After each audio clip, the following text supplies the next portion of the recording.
All right, thank you so much. A very good evening once again. Let's kick off with the national anthem. Take us through that one. O Uganda, may God uphold thee. We lay our future in thy hands. United, free for liberty, together we'll always stand. Thank you. You can take your seats.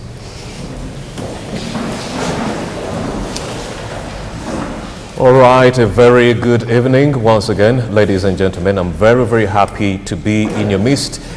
It is really, really appalling when you get to hear that on the international stage, nearly 777 million people have no access to a safe drinking water source. We are getting word that 32% of our citizens within here in Uganda do not have access to a safe drinking water source. Now that is a huge, huge, huge number, because we are talking about an Ebola epidemic, we are talking about a COVID-19 pandemic, and we need water. We need access to these facilities to ensure that we fight off the epidemic and the pandemic that are causing havoc within not only Uganda, but the whole international community. We also do know that only 19% of our dear people, especially here in Kampala, have access to actually improved sanitation. Only 19%. That is how callous the situation is unfolding. And that's why it was compelling to come together today to ensure that we come up with modalities on how best to beat this problem on sanitation. What are the recommendations that will be coming in? We shall be hearing from various NGOs, Water for People over there. Do not forget, World Toilet Day was on November 19th. You might be wondering, why are we discussing open defecation right here and right now? Because when you go and you defecate out in the open, all that fecal sludge, all that fecal matter is going to end up in our water sources. What are the machinations within Nakawa division? What are the latest statistics as far as this problem on sanitation is concerned? Are we also talking about 80% of your springs being contaminated by fecal sludge, or it's different within here in Nakawa division? We are going to be hearing it from Paul Mugambe. He is the mayor for Nakawa division. Paul Mugambe. Thank you very much. Mr. Speaker, sir. Yes, sir. The honorable members of parliament, People's Parliament. First of all, I'm grateful that we have this parliament, and more so talking about sanitation. As you know, about 70% of the diseases that afflict our people are a result of sanitation related issues, taking fecal material through water, through food, etc. Therefore, I cannot overemphasize the importance of this parliament today. The situation in Nakawa is not very appalling, to the extent that so far we have registered 0 cases in as far as Ebola is concerned.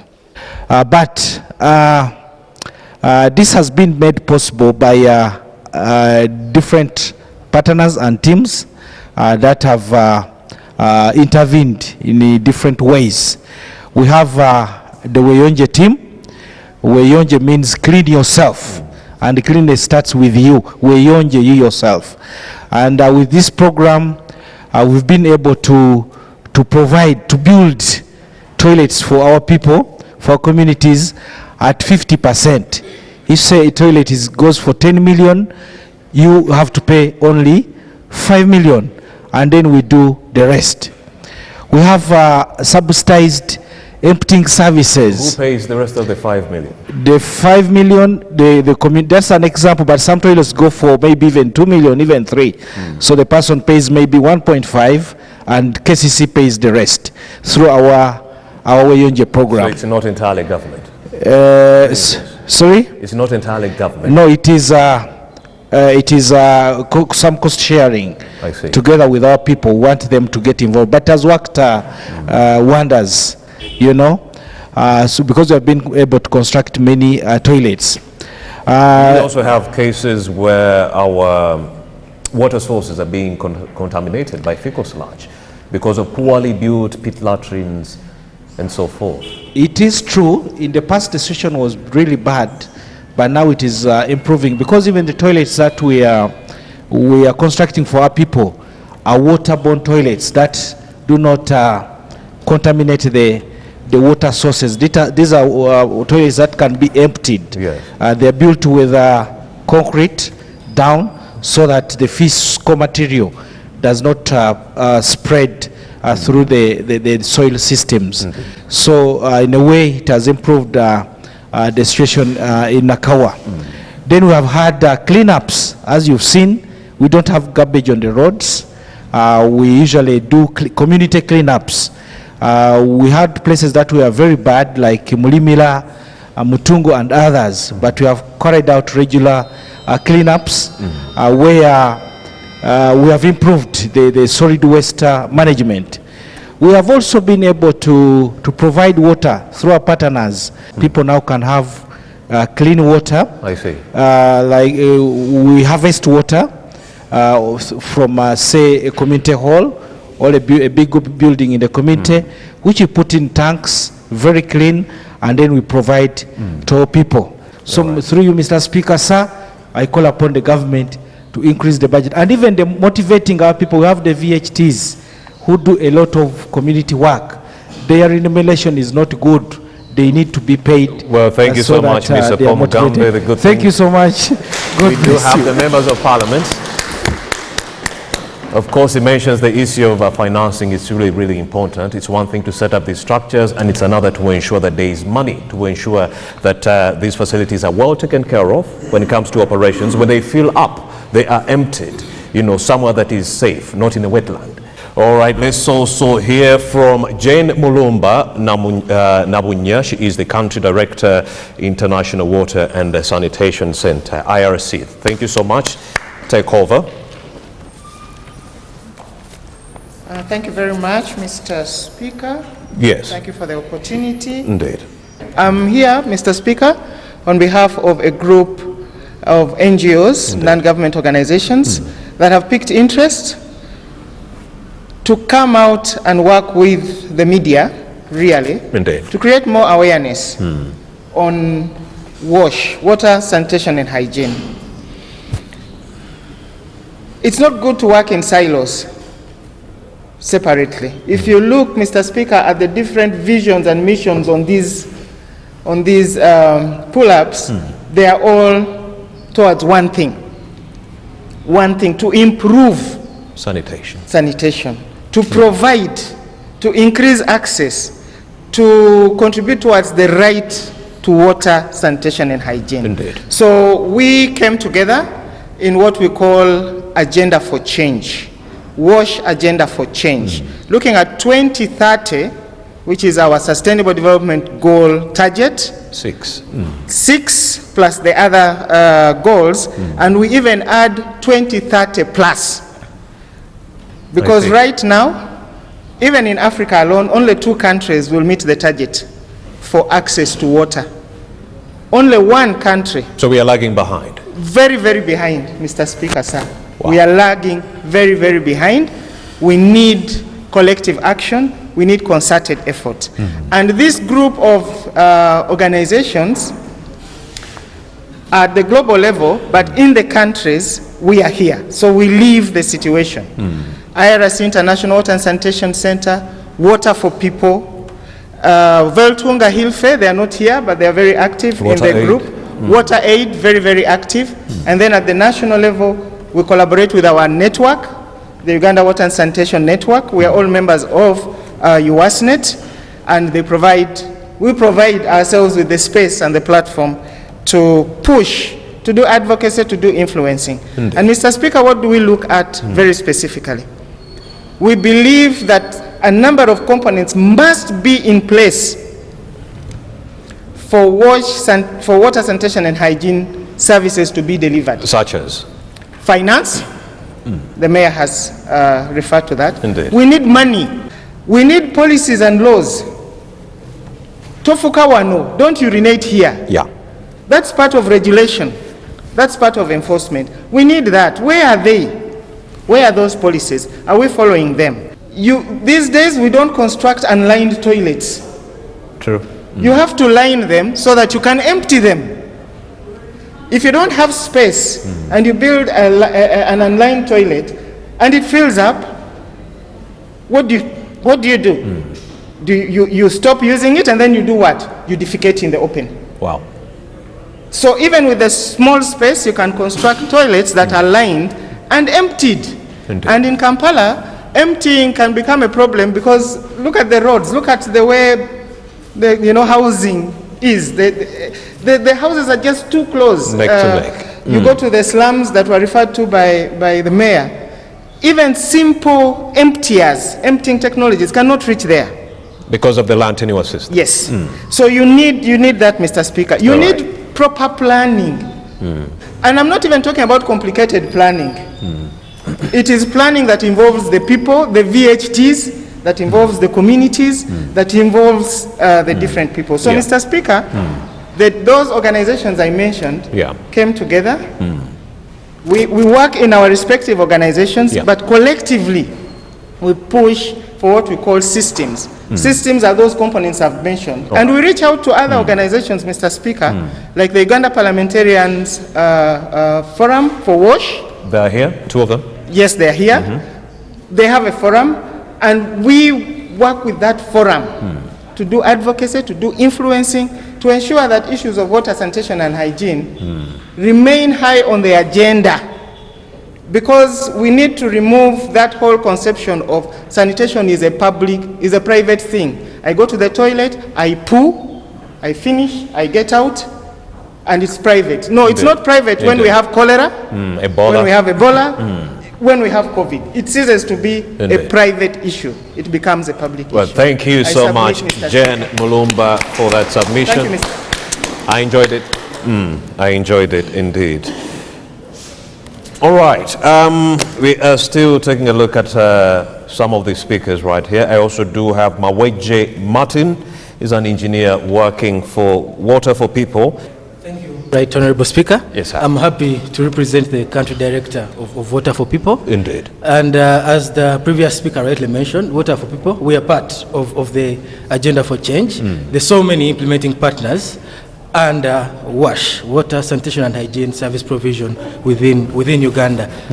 Water for People, we are based in the United States of America, and we work across now 10 countries in Latin America, in Asia, and in Africa. And in Uganda, I think we've been here from 2008, and really we do work with the local governments, the national governments, the private sector, the households themselves and the communities to provide the much needed support and equipment when it comes to enhancing access to clean water and sanitation. Mr. Speaker, sir, that having a toilet is one thing, but having a toilet that meets the standard is I think what we should be talking about today. Now, a toilet ideally is supposed to be a place of convenience. And 2, it is supposed to offer safety of whatever we deposit there, the fecal sludge. Yes. So that's why we go into toilets that do meet the minimum standards. For example, in Kampala, the Kampala Capital City Authority has adopted minimum standards for the on-site sanitation facilities, the toilets that they do have. And these have been adopted in other cities and towns. Why? Many times we tend to think that having a toilet and using it is the end. But you see that often, many toilets, the mayor did tell us that many toilets, the biggest percentage are unlined, meaning that they have a danger to the groundwater contamination. Many toilets are not washable. They do not offer the convenience, they do not offer the privacy that the user would need. So here we're talking about a toilet, but also the service chain. When the toilet is full, what happens? There should be somebody who will offer the service of emptying that toilet in a safe way. When a young girl is going through a menstrual cycle, can she access this toilet and be able to have a safe haven? Exactly. It must be inclusive. We must incorporate menstrual hygiene. And I think you should see that the toilet, the minimum standards that we do promote, especially in the institutions, do have provisions for menstrual hygiene management. I think at this opportune moment for the move to our answer, I think it's really imperative for us to break down what a toilet is. Okay. Majorly, the toilet is supposed to separate the waste from the environment. Separation of the waste, I mean, nothing should go into the ground or into the environment. So the groundwater is protected? The groundwater is with the protected. toilet. Exactly, Oh. by toilet. And that's where the minimum standards come in. So it has to be lined right from the bottom. It must be emptyable. Yeah, when it is full, what happens? So that is why, that is actually the major aspect that would separate a latrine from a toilet that does meet the minimum standards. Thank you, Mawije. All right. I'm loving the submissions coming in from the members of the public and also the different heads of these NGOs. Musazi Unia. All right. What I want to talk about, yes, I've been introduced as Unia Musazi, the Executive Director of the Uganda Water and Sanitation Network, a network of more than 250 civil society organizations that work and contribute to the objective of ensuring that every Ugandan has access to clean water and a good toilet. So what does UWASTED do? And altogether, we as civil society organizations, what do we contribute to this cause? First of all, I want to appreciate the government of Uganda for acknowledging that access to clean water and having a clean toilet are key. And this is based on the evidence that we have that these are enshrined within the Ugandan Constitution and many other policies and guidelines that are developed by the ministries, by the different line ministries, especially Ministry of Water and Environment, Ministry of Education and Sports, and also Ministry of Health. But how do we contribute to this, we as the civil society organizations? First of all, annually, as the network, we do supplement on the monitoring of how we are progressing towards attaining the SDG 6.1 and 6.2 that assess the country, how we're progressing towards attaining access to clean water and the sanitation coverage. Our average investment as civil society organizations is between 70 billion to 90 billion, I must say. And this is just based on around 60% of the CSOs that submit the reports. So as civil society organizations, we supplement, we try to provide the gap that is missing. So what we do as a network, through our representatives in the districts, is to identify who is doing what, so that government may have a complete picture in every district. That is Ms. Unia Musazi, ED of the Uganda Water and Sanitation NGO Network. Of course, we are talking about how the sanitation crisis is affecting our groundwater.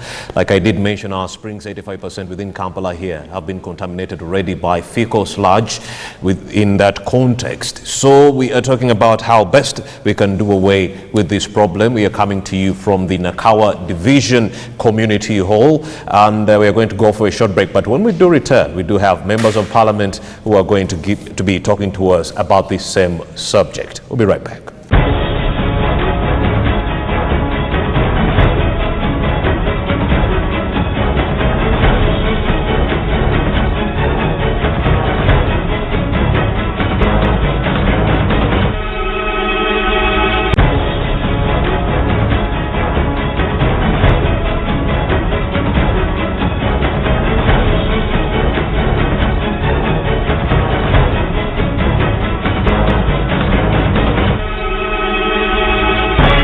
Welcome back and many thanks for staying with us right here on the People's Parliament. My name is Romeo Busiku and I'm your humble speaker for today. And of course, we're discussing a very pertinent conversation, how the sanitation crisis is actually affecting our groundwater and also leading to so many of the callous diseases that we are seeing among members of the public. We do have members of parliament within our midst, MP Agago North County, that is John Amos Okot. Please take over the podium, sir.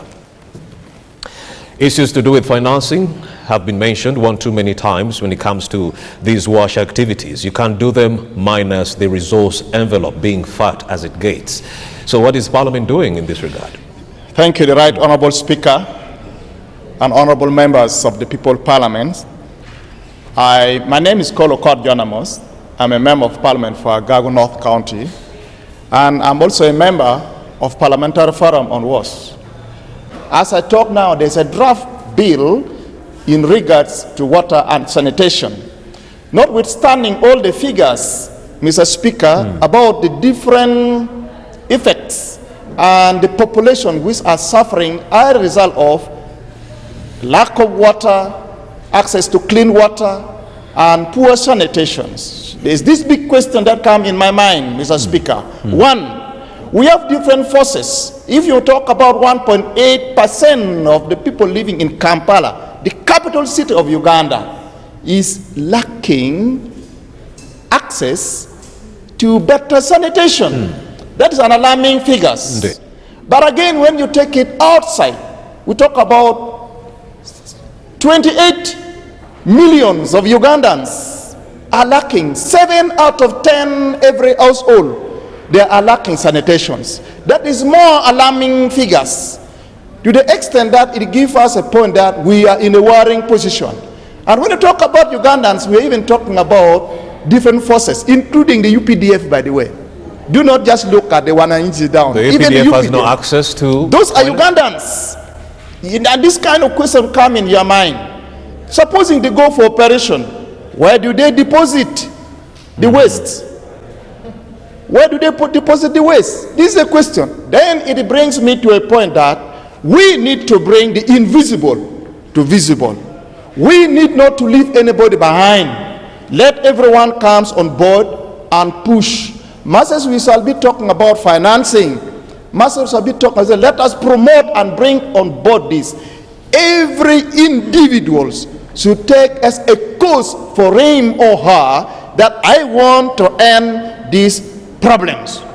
And then it will bring us to a point of bringing a bylaws and ordinances, living alone at the national level where we talk about the bills and the laws of that nature. Mr. Speaker, allow me to say this. As a wrap up, yes. We, as the nation, we need to continue doing motivation. Indeed. What we talk about motivations, I want to appreciate all the civil societies who are doing this massive work. I want to appreciate even the government. Masses, they have put little money, 3.3% of the budget, national budget, into water sectors and sanitation. I have to appreciate that. But we have to continue doing those motivations. We need to bring in a kind of competitions in all the exercises that we are doing as civil society, as the government, wherever. Number two, we need to continue giving appropriate informations so that people get to know. Let me give you this example. Even in the Bible, when Moses was moving with the people of the Israelites, God told them, I'm going to visit you, but I don't want anybody to defecate in the open.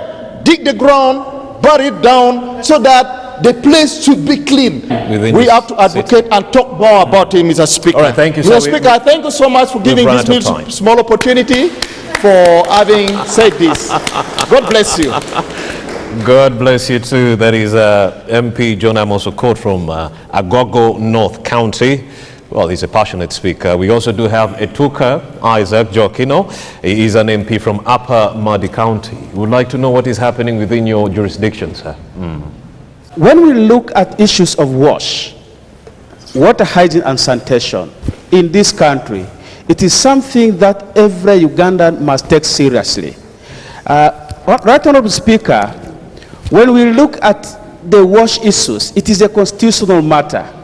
When you look at the Constitution of the Republic of Uganda, particularly the national objective, and when you particularly go to the social and economic objective number 21, if I can read it verbatim, it says, the state shall take all practical measures to promote water management systems at all levels. Indeed. And we don't have shortage of laws. Right, Honorable Speaker, we have the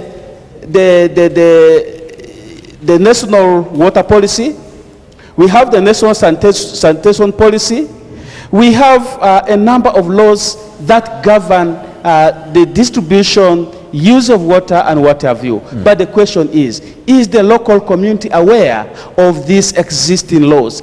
Mr. Speaker, I want to say, as we look at wash issues, because even if you take water to a very poor person, I think we saw what happened in the Karamoja when toilets were built for people and eventually they turned them into food stores because that was because of sensitization. So I think as we look at that, we must look at how we can get people out of poverty, because a poor person has no defense. But somebody who is at least rich can be able to live on some good amount of dollars, is able to mind about his or her health. In fact, after here, I will need to work with some of the organizations who must also go to work in Mariokolo, because we have places where people walk for 25 kilometers to get clean water. But when the RDC was put to task, and some of us, we told the president that those people live as if they are not in Uganda, because you have to leave to go to fetch water at 4 a.m.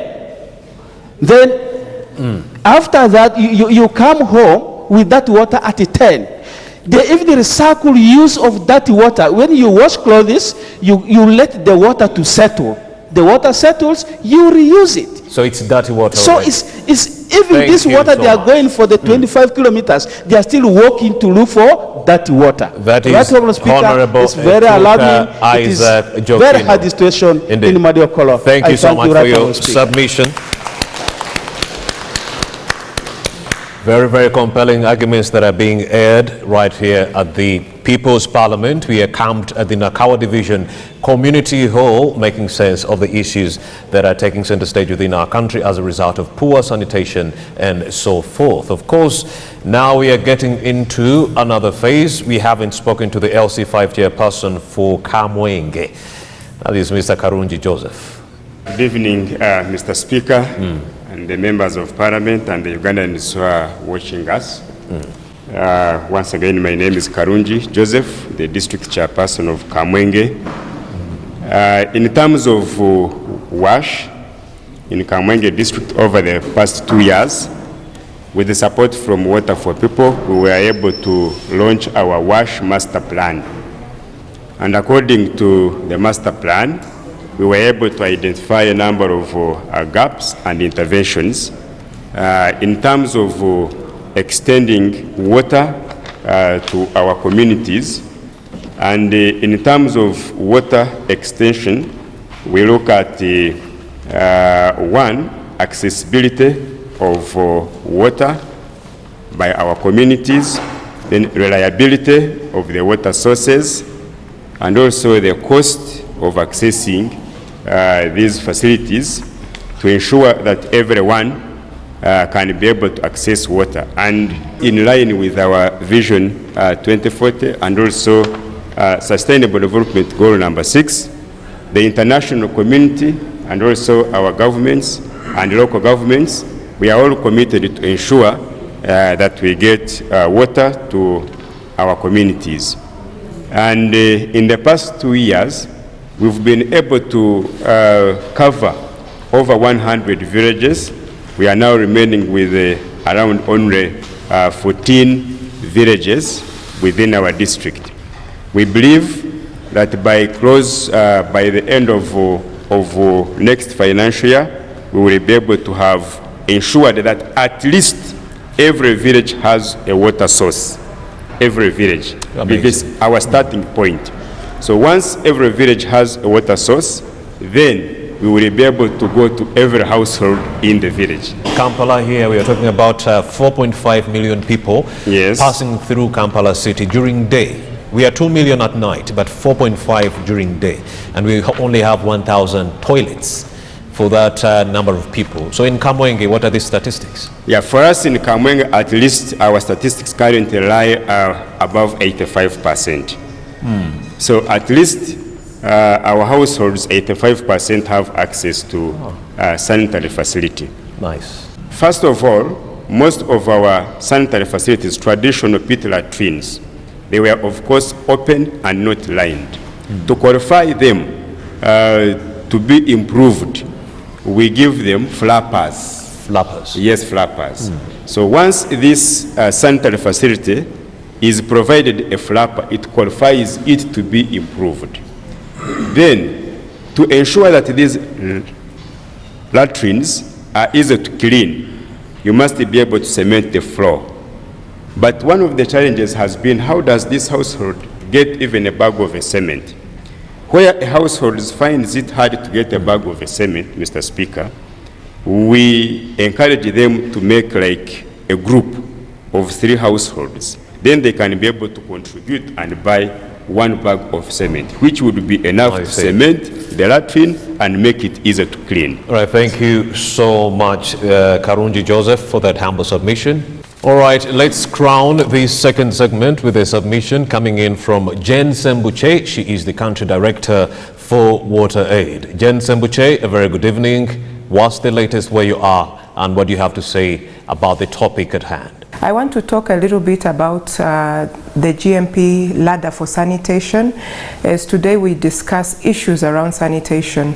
The GMP service ladders are used to be able to benchmark and compare services across countries. These have been updated and expanded to facilitate enhanced global monitoring of drinking water, sanitation and hygiene. The new ladders build on the establishment of improved and unimproved facility types, classification, thereby providing continuity with past monitoring and introduce new REMs with additional criteria relating to service levels. So it's very important for us to be able to understand these service levels and the ladder, because it will help us to see how we progress around sanitation.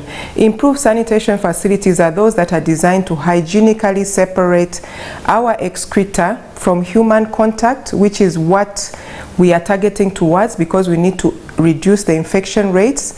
And there are 3 main ways to meet the criteria for having a safely managed sanitation service for the SDG 6. Now for Uganda, in terms of the latest statistics from the Joint Monitoring Program, that is GMP, 5% of the Ugandan population are openly defecating, which is not ideal, because we need to be at 0, but it is something that we need to be able to work towards.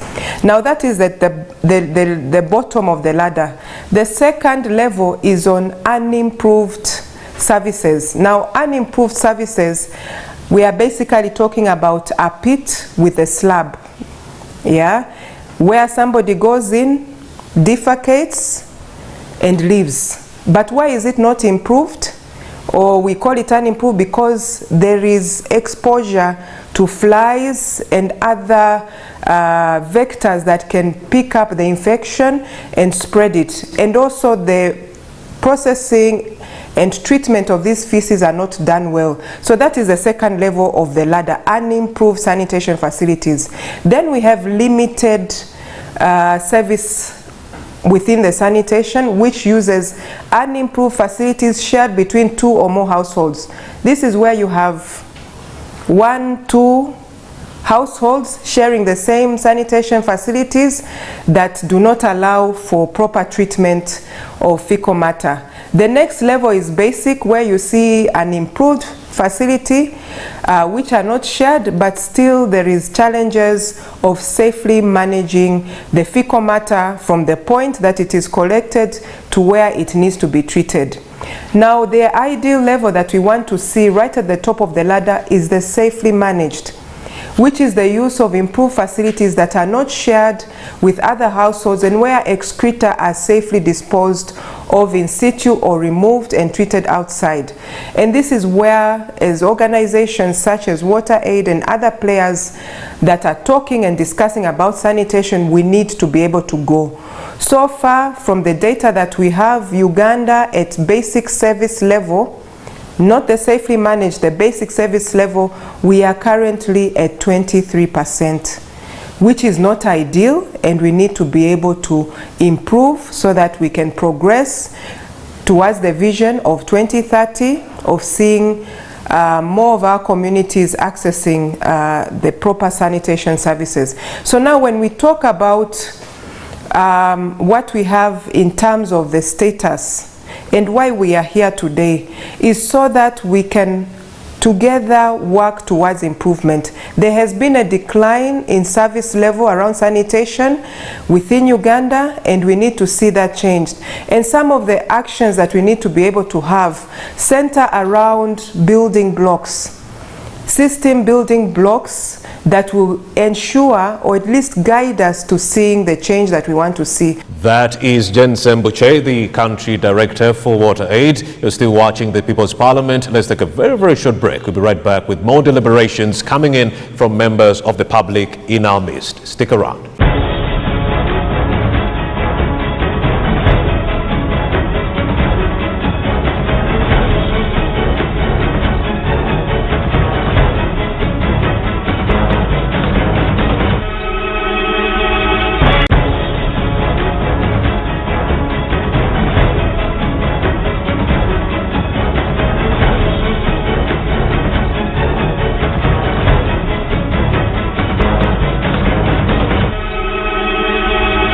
Your Speaker, Romeo Busiku, and of course, many thanks to the humble people within our midst today. I'm loving each and every submission that is coming in from your NGO heads and the members of the public that are within our midst right here. And indeed, thank you so much for your participation in this. And indeed, you, the viewer, many thanks for keeping it on TV Uganda. We are continuing with this conversation. Largely, we are throwing it to members of the public, those individuals within our midst. With a show of hands, you're going to be raising your hands, and I'll be picking at random whomever wants to speak. Just raise your hands. So we are talking about the implications of poor sanitation within our communities. All right, let me start with the lady right there. You can take over the mic. Your name, title. I'm Christine Kayana Chimwero. I'm Chiboga District Woman Member of Parliament, but also the Shadow Minister for Water and Environment. And we are battling with climate change currently. And under climate change, we are struggling to reduce on emissions worldwide. One of the items we have to work on is to reduce on emissions by putting in place mechanisms for reducing the carbon emissions in the atmosphere. And one of them is waste management. Waste management, especially through use of toilets and not pit latrines, because this is the avenue that is going to manage emissions that would come from fecal sludge. So we are saying that, Mr. Speaker, sir, we are saying that in order to improve the way we emit to the atmosphere, in order to manage and reduce carbon dioxide, ammonia, and all those other greenhouse gases that have destroyed our ozone layer, we have to manage toilets, we have to manage fecal sludge. Your name? Thank you very much, Right Honorable Speaker. Yes. My name is Roderick Muhumure. And I'm delighted to be here. I'm a student at Chambogo University, pursuing Bachelor of Environmental Science, Technology and Management, and I'm also the founder of a student research project, Environmental Hub Uganda. Having an environmental mindset and our theme being scientific action for climate transformation, we went and made studies on these water samples we collected from different spots of Banda, which these people are consuming. First of all, national water, yes, true, it is there, but is it accessible? So is it affordable? What did you find in the water? You find like 15 households are not accessing maybe tap water, and if they are to access it, this tap water is expensive. Let's talk of a jerrycan of 20 liters at 200 shillings. And who are the people managing these ones? The local leaders in this area. And I'm glad to be here at Nakawa because we are referred to be here by the locals of that area. We surveyed areas of Banda 1 up to Banda 12. What did this bring on board? What did it make us study about? That there is a lot of problems in urban areas, especially when it comes to construction of pit latrines or toilets in wetlands. We are still open. Another lady putting on red. Yes, come through. Thank you so much, Right Honorable Speaker, dear. My name is Linnea Charity Kevin, the Vice President, Makerere University Business School, and also Executive Director at Doing It For Her, a young girl child initiative. Right now we are looking at sanitation, and I will give an example back at school, at Makerere University Business School. Right now what we are doing is we are doing a no plastic campaign. polythenes, polythenes, we know them as caveras, and then we're looking at the plastics. First of all, we know how much these plastics are affecting the environment, and still it comes back to the sanitation. As Ugandans, we are very, very, very poor when it comes to the disposal of these plastics and these polythene bags. They are still a problem when it comes to sanitation and also affecting our climate. So I suggest that we take up a campaign, maybe a campaign of no plastics, of no polythenes. It could also help our sanitation as a country, and also sensitize people. Sensitize, it could begin with us, the students, because it started with us at MOBS. If it could go to all the universities, go to all the primary schools down there, and come to the local people in the villages. We need to sensitize them and tell them the effects, the negative effects of these, of the polythenes, of the plastics, and then come back down still when we come to look at the sanitation, because at the end of the day, these polythenes and then these plastics affect the sanitation of the country so much. And indeed, thank you so much for that humble submission. All right. Thank you, Honorable Speaker. My name is Nambi Nvaela. I work with Community Integrated Development Initiative, CD. And Honorable Speaker, a lot has been said about community wash. Institutional wash has been neglected. Go ahead. Yes. Enlighten us. I'm here to speak about the school wash. When you look at the population in the KCCA schools, the numbers are overwhelming, right from the classrooms to the stances of the toilets that these learners use. You look at the pupil stance ratio in schools. For example, in Bina Primary School, you find that over 400 learners are using one stance.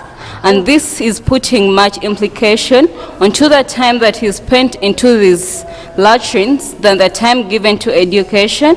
You find that there is a long line during these break times that they have. Right, Honorable Speaker, the members of the People's Parliament, I'm Christopher Tumwine from Kamocha, Chisenyitu Zone, representing the Weyonje team.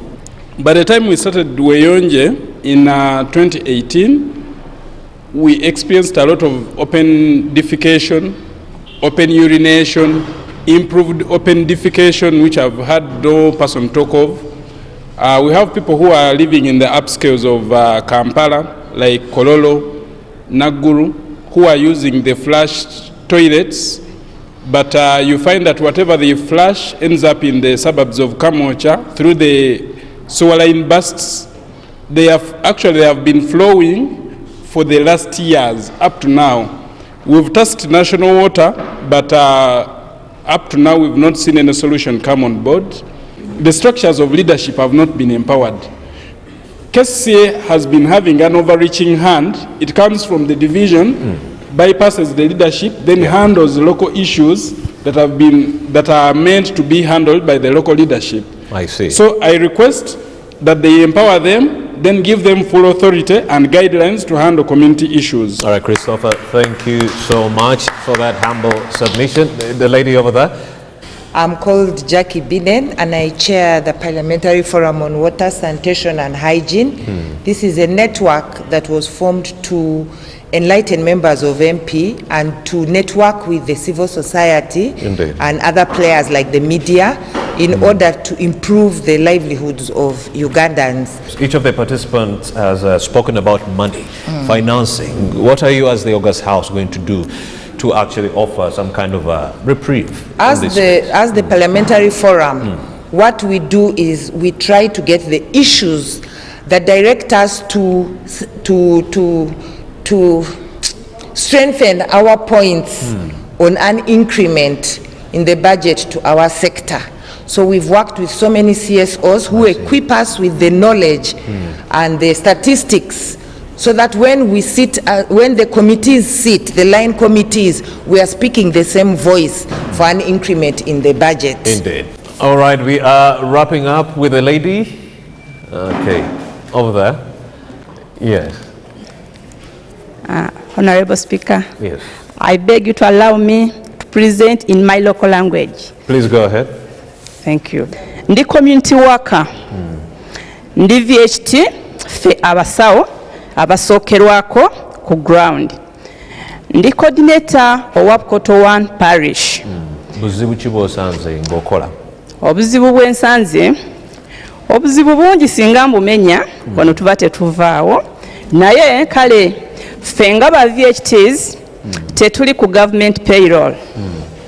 Naye ngate tukola nnyo kubanga ffe ba ambassadors wansi, nga bwe mbagambye nti tetuli ku government payroll, tukola voluntary work.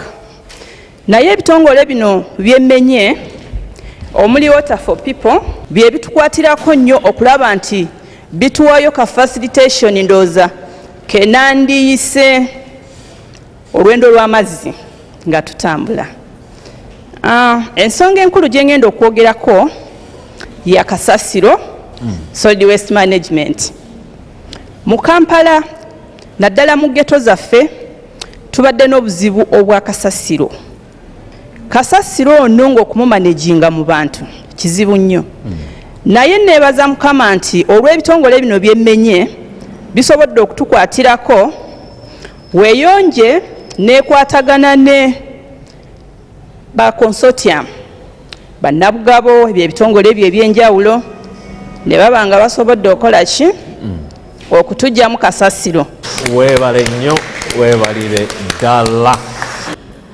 Yeah, Speaker, through you, if I was given time, I would really tell you the magnitude. When one person in the village, you don't need so many to be practicing open defecation.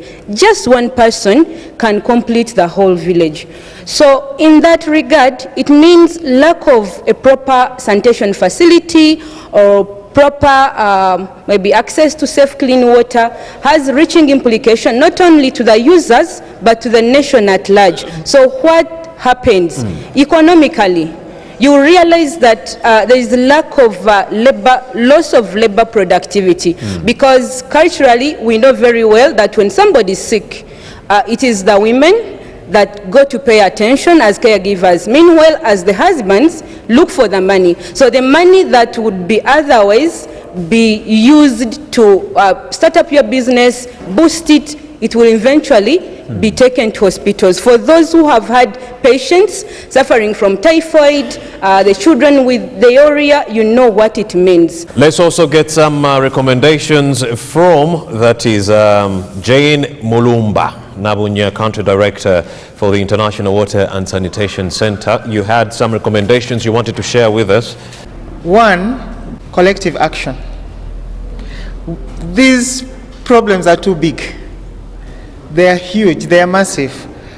Even government cannot do this alone. Indeed, they can. If we are to ensure that every Ugandan has clean, safe water, has access to the required sanitation facilities, hygiene facilities, we have to come together. Indeed. And coming together is not just about money alone. Money is very important, but you can have all the money, but nobody is coming to join you to chase this. So collective action for me is very important, and we need to strengthen it. We need to create the linkages. You have the money, you do good planning, you do monitoring, do proper representation and of participation. the facts on the ground. Facts on the ground. Then secondly, Mr. Speaker, get more into advocacy and influencing. Where does all this data go? If I'm not taking it to my honorable member of parliament, who we believe, you have our voice, you take our voices there. Indeed. We need money, we need more data, we need regulation, we need good policies. It's them. So issues around coming together around issues of advocacy and influencing, so that we beat the drums louder. Sometimes I have a feeling that even my own president, His Excellency, does not really know what is happening in Katanga. That if your people in Katanga are drinking water that is full of feces, then you don't have people. Whom are you leading, Your Excellency? Indeed. So we need those voices to get there. And our members of parliament, we really need you to help us to do that. I submit. And with that humble submission, we've come to the end of this edition of the People's Parliament. We've been coming to you from this jurisdiction of Nakawa Division. I'm Romeo Busiku, your humble speaker for the day, and my clerk has been Janet Olumbe, a Water for People Communications Assistant. Mr. Chizito Charles, he is the Chief Whip today, and he's actually representing Water Aid. Of course, let's continue being, clean. Yes, let's ensure that we observe proper sanitation in that regard. We shall do away with so many of these diseases that come about with improper sanitation. Do not forget that 32% of my people in Uganda do not have access to a water supply, and 19% do not have access to proper sanitation in that regard. So a lot needs to be done in that space. All right, have yourselves a blessed day.